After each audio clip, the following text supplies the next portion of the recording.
개쏘네 프로야구 투나. 자, 안들 하십니까? 어서 들어오십시오. 두산의 외국인 타자 다스 카메론 선수죠. 오른손 외야수인데 상당히 우리나라에서 오른손 외야수가 이제 귀하잖아요. 근데 이제 결국은 외국인 오른손 외야수를 영입을 했습니다. 그런데 이 친구가 벌써 계약 얘기가 11월 달서부터 나왔는데 오피셜은 한 달이 지나서 오피셜이 나왔습니다. 근데 그 이유가 일단은 메디컬 테스트도 좀 빡세게 했고 그 다음에 아무래도 좀 미국 같은 경우에는 크리스마스 시즌하고 연말이 거의 다 이제 그 오프 시즌이니까 정말 그냥 일반 사람들도 그냥 오프를 해버리니까 그런 게 이제 겹쳐서 그랬다라고 하는데 일단 어쨌든 틀어지지 않고 계약을 했으니까 두산 입장에선 다행입니다. 그래서 이제 두산은 외국인 선수의 그 구성이 다 완료가 됐죠. 사실 두산이 외야가 예전에 뭐 민병헌 선수가 있고 박건우가 있고 정수빈이 있고 정수빈은 지금도 있습니다. 김재환이 젊었었고 이랬을 때는 강하면 강했지 전혀 문제가 되지 않는 팀이었는데 언제서부턴가 선수들이 외부로 유출이 되고 그러면서 지금 두산의 외야는 예전에는 외국인 선수가 없어도 두산 외야는 전혀 문제가 안 됐던 그런 팀이었는데 이제는 외국인이 한 자리를 잡아주지 못하면 두산 외야가 생각보다 구성 자체가 굉장히 만만치 않은 외야가 됐습니다. 김인태 선수 자리 못 잡았죠. 김대한 선수 자리 아직 못 잡았죠. 그러니까 이게 아직도 정수빈 선수가 센터로 해서 거기에 조수행 선수는 24시즌에는 주전이었으나 25시즌에는 뭐 그 정도는 또 아니었고 이러다 보니까 두산이 외야가 생각보다 구성이 별로 세지 않습니다. 그래서 케이브도 데리고 왔던 거고 케이브가 빠졌지만 어쨌든 두산은 또 외야수를 데리고 올 수밖에 없었죠. 근데 이제 이 친구가 워낙에 좀 괜찮은 평가를 받고 있는 선수예요. 근데 이제 메이저에서는 그렇게 썩 퍼포먼스가 좋진 않았으나 마이너 트리플 A에서는 괜찮단 말이에요. 그래서 또 오른손이고 그러다 보니까 카메론 선수가 케이브 선수의 그런 숫자를 과연 어느 정도로 능가할 수 있을지 그리고 능가해야 됩니다. 그러라고 바꾼 거니까 그거에 대한 부담도 있겠지만 어쨌든 결정한 거니까 한번 지켜보시자고요. 그 다음 KT 얘기를 오래간만에 좀 하도록 하겠습니다. 사실 KT가 저는 이런 표현 정말 싫어하는데 이 표현까지 똑같이 맨날 얘기하죠. 비인기 구단. 근데 KT가 상당히 많이 성장했거든요.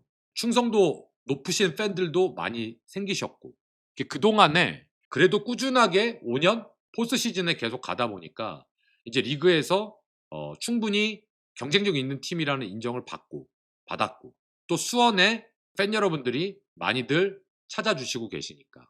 근데 반면에 KT가 오래된 숙제가 몇 가지가 있는데요. 그 오래된 숙제 중에 올해 한 가지는 풀었습니다. 그게 뭐였냐 하면 좌투수에 대한 갈증, 니즈. 그런 부분은 이제 어느 정도 해결이 됐어요. 불펜은 이제 전용주 선수가 가능성을 보였으니까. 근데 그건 이제 그렇다고 쳐. 근데 여기 딱 보시면 KT 위즈의 야수의 노쇠화, 특히 내야. 그러니까 황재균 선수가 은퇴를 선언을 했지만 25 시즌을 기준으로 본다면 1루에 황재균, 2루에 김상수, 3루에 허경민. 그나마 유격수에 이제 권동진 선수가 자리를 잡았고 포수 장성우 선수. 그러니까 이게 지금 당장 게임을 뛰는 데 있어서는 문제가 없으나 KT는 항상 선수들의 이 기본 연령, 평균 연령이 높기 때문에 기동력 이런 부분이 상당히 좀 약했고 그러다 보니 선수들의 유형이 좀 한방 위주의 선수들 그래서 득점 루트가 굉장히 협소했고 그러니까 홈런이 안 나와도 점수를 낼 수 있는 뭔가 나가서 상대를 좀 휘저어주고 안타 홈런 없이도 빠른 발로서 혹은 디테일 야구로서 한 점을 낼 수 있고 2사 이후에도 한 명이 나가서 좀 한 베이스를 더 가지고 안타 하나에 한 점이 나주고 이런 야구를 하려면 어쨌든 세대 교체는 필요합니다. 그래서 KT가 이제 과연 6시즌에 어떠한 선수들로 기대를 해볼 수 있겠느냐. 여기 지금 사진에 있는 선수가 류현인 선수입니다. 근데 이 류현인 선수는 야구 예능에서 여러분들에게 선을 보였고 지금 상무에 가서 완전히 타격 퍼포먼스가 엄청난 숫자를 찍어냈을 정도로 KT에서 지금 기대를 받고 있거든요. 근데 KT가 잘 보면 마땅한 이루수, 유격수 아직 세팅이 안 된 상태입니다. 물론 김상수 선수가 2루에서 어느 정도의 퍼포먼스를 보여주고 있지만 권동진 선수가 25시즌에 정말 놀라울 정도로 유격수를 잘해줬잖아요. 근데 유현인 선수가 힘을 좀 보태주면 김상수 선수가 쉴 수 있는 룸이 좀 생긴다라는 거죠. 그리고 이제 1루에는 새로운 외국인 선수가. 그래서 이 류현인 선수의 26시즌의 모습, 활약상이 굉장히 중요하고 또 KT의 미래를 위해서, 현재와 미래를 위해서 저는 좀 지켜봐야 되지 않겠느냐. 그리고 굉장히 필요합니다. KT는. 이러한 그 젊은 피의 선수들이. 다음. 이 얘기는 조금 이제 거시적인 얘기입니다. 외국인 타자의 유형이 이제는 홈런 뻥뻥 치는 선수보다는 정확도, OPS형을 원하네. 트렌드가 이렇게 됐네. 라고 하면서 SSG의 에레디아, LG 트윈스의 오스틴, 그리고 롯데자이언츠의 레이에스. 이 친구들의 예를 들어줬습니다. 근데 저는 여기에 원인을 밑으로 내리면 ABS 존을 갖고 왔어요. 제가 가장 바꿔야 된다라는 점. 자, 여기 보시면 두 번째 스트라이크 존에 조금이라도 걸쳐야 스트라이크. 그러니까 빨간색 모서리에 걸치고 두 번째 입체적인 삼각형에도 걸쳐야 스트라이크잖아요. 저는 이걸 이제 반대를 하는 거죠. 이 걸치는 기준을 조금 바꿔야 된다. 면적을 좀 넓혀야 된다라고 얘기를 하는데 그러면 이제 외국인 선수들을 이렇게 OPS형 출루가 중요한 그리고 타율, 에버리지가 중요한 선수들이라고 하는 게 저 ABS 존 때문에 더 정확하고 더 디테일한 타자들을 원한다. 이게 트렌드다. 라고 분석을 했어요. 틀린 얘기 아닙니다. 그러면 이게 과연 외국인 타자들한테만 국한되는 얘기일까요? 국내 타자들은 아닐까요? 대표적으로 국내 타자들 중에 홈런 뻥뻥 치는데 타율이 좀 안 받쳐주는 그런 유형의 선수들도 저는 마찬가지라고 생각을 합니다. 홈런 좋죠. 근데 저는 2할 4푼 5푼 치면서 홈런 25개 치는 선수랑 3할 치면서 홈런 10개 치는 선수랑 저는 제 야구가는 3할 치면서 홈런 10개 치는 선수를 전 더 좋아합니다. 일단 3번 나가는 거 아니에요. 근데 오스틴 같은 경우에 확률이 늘어나면 홈런도 늘어납니다. 에레디아도 마찬가지. 근데 레이에스는 3할 4푼을 찍어낼 수 있는데 진짜 장타력이 떨어져요. 그래서 고민을 한 거지만 그럼에도 불구하고 3할 4푼을 친다라는 타자를 외면한다? 그거 쉽지 않다라는 거죠. 여기에 보면 투고 타저 환경이 됐다라고 얘기를 해요. 투고 타저 시즌. 그래, 오케이. ABS가 만들었대. 여기서 함정에 빠지면 안 된다는 거예요. 투고 타저가 투수들의 능력치가 좋아서 투고 타저가 돼야 진짜 투고 타저인데 ABS가 만든 투고 타저 환경 때문이래잖아요. 즉 예전 같았으면 이 사진에 있는 거 다 볼인데 이런 게 스트라이크가 되니까. 그래서 제가 ABS 때문에 경기 시간이 단축됐다라고 말씀드린 이유가 이런 겁니다. 해서 이거를 닿는 면적에 대한 조금 손질이 필요하지 않을까. 그리고 이런 것 때문에 외국인 타자들의 스타일이 이제 OPS형 유형으로 바뀌었다? 일리 있으나 이게 외국인 타자들에게만 국한된 얘기는 전 아니다라고 생각을 합니다. 자, 그 다음 LG 트윈스 얘기를 좀 해보고 싶습니다. 어제 제가 이 시간에 삼성 불펜에 대한 얘기를 했습니다. 근데 공교롭게도 2026 시즌에 LG 트윈스와 삼성이 가장 좀 현재로선 좋아 보이는데 좋아 보이는 그 두 팀의 공통적인 고민이 불펜입니다. 그러니까 저는 LG 트윈스도 불펜에 대한 고민을 할 수밖에 없다고 생각합니다. 자, 잘 보시면 정우영도 루키 시즌서부터 4년 동안 미친 듯이 굴렀습니다. 김우영도 루키 시즌서부터 거의 60경기 나가서 구르고 있습니다. 유영찬도 마찬가지죠. 불펜에 새로운 어린 친구들이 최근 수년간 루키 시즌서부터 박명근도 마찬가지고 힘을 보탰기 때문에 그게 스카우트서부터 선수들을 성장시키는 과정이 선순환이 됐기 때문에 최근 수년간 불펜이 나쁘지 않았습니다. 제가 지금 언급한 선수들이 특히 정우영 선수 같은 경우에 4년 동안 미친 듯이 던지면서 노출, 더군다나 투심 하나 갖고 그러다 보니까 정우영 선수가 물론 이제 팔에 무리도 왔고 그러니까 저는 이게 지금 너무 당연한 수순이라고 생각을 하고 있습니다. 그리고 이렇게 고생을 할 수밖에 없는 구조였다. 박명근 선수도 마찬가지. 근데 저는 이게 LG 트윈스가 보면 김진성 선수 방출된 선수 영입했죠. 함덕주 미안하지만 팔 정상 아닌데 데리고 왔죠. 트레이드로. 김강률 부상이 그렇게 많은 선수인데도 데리고 왔죠. 장현식 FA 데리고 왔죠.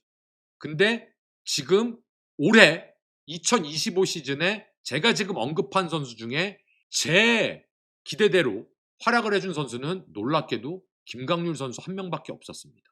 그러면서 이 기사는 LG 트윈스가 진짜 왕조 건설을 원하면 불펜이 안정화가 돼야 되는데 정우영 선수와 김강률 선수가 부활을 회복을 해줘야 된다라고 얘기를 하고 있습니다. 정우영 선수와 김강률 선수의 반등이 필요하다. 이건 당연한 얘기예요. 근데 김강률 선수와 정우영 선수가 회복이 안 된다라고 가정을 하고 준비를 해야 된다라는 거예요. 거꾸로. 함덕주도 내년에 몸 상태가 어떨지 모른다라는 생각으로 준비를 LG는 해야 된다라는 거죠. 그럼 보시면 장현식도 2025 시즌처럼 부진하면 안 된다. 정우영 부활해야 된다. 김강률 부활해야 된다. 그러면 지금 제가 언급한 이런 선수들은 없다고 생각하는 게 전 맞다고 생각합니다. 플러스 알파가 돼주면 땡큐고 아니면 어쩔 수 없어. 그래서 항상 강팀은 뎁스 하는 거죠. 플랜 B, 플랜 C. 그러니까 LG는 다른 거 없어요. 불펜에서 그거를 다 플러스 해주지 못한다면 선발 투수의 이닝 소화 능력 그리고 막대기로 조지는 수밖에 없습니다. 자, 그 다음 오늘 마지막 소식입니다. 손아섭 선수의 키움에 구단에 직접 물어봤더니 아직은 검토하지 않고 있고 FA 시장을 선수들을 눈여겨보고 있대요. 키움은요 하면 합니다. 안 하면 거들떠도 안 봅니다. 여태까지 그랬습니다. 행보가. 근데 왜 키움이야? 왜 자꾸 키움 얘기가 나와? 왜 그럴까요? 제가 생각하는 이유는 마땅히 갈 곳이 키움 말고는 없으니까. 아무리 생각해도 한화의 잔류 아니면 이적인데 그러면 키움 말고는 굳이 다른 팀들이 손아섭 선수를 데려갈까? 그게 사인앤트레이드여도.